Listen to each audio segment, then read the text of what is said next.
I've Yeah. certainly personally I've not seen a lot of projects yet where you can reactively also maybe adjust parameters in your Oh yeah. process. I've seen a lot of it being done the more traditional way where Ah! somebody in the cloud looks at that data. It could be a scientist, but most likely it's just a dashboard that kind of allows you to see the trends, and then we make an adjustment.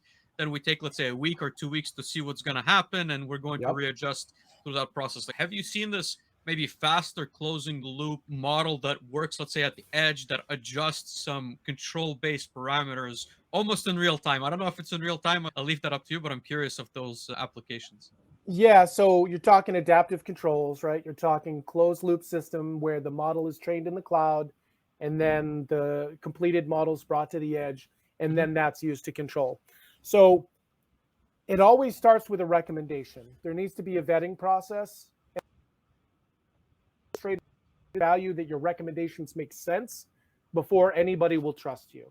So as Hmm. part of the POC, you can set that adaptive control closed loop being your North Star. That's where we're going. And the milestone you spoke of, first it's collect the right signals, then it's identify the meaningful features, then it's provide recommendations back, and you're going to sit there for a while. You're going to sit there showing recommendations saying, hey, look, I'm not telling you to turn it to 11, right? I'm not giving ridiculous advice. It's going to kill the guy at the end of the line. You have to build that trust by giving sound recommendations. I think the biggest challenge we faced was it is almost easier to tell the future than to ask the future what I should change in the present. It's easier to say, hey, look, this is clearly going to, the signal is trending, right? Based on the input signals, my temperature is going to be too high. It's going to trigger a shutdown. Knowing which set Mhm. points to adjust, knowing which parameters to change to cause that to come down is much more complicated, requires domain expertise, requires some experimentation, especially in a complex piece of equipment.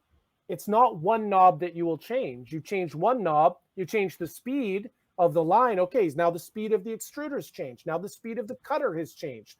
Now the Mhm. speed of the wrap and packer has changed. You've impacted a complex system by turning a knob.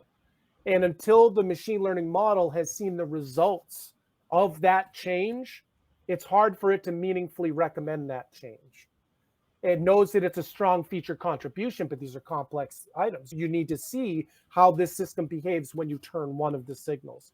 So part of the process is that recommendation, but to get to that recommendation, you need to know what the impact of adjusting the controls will be, and that will require some amount of data capture.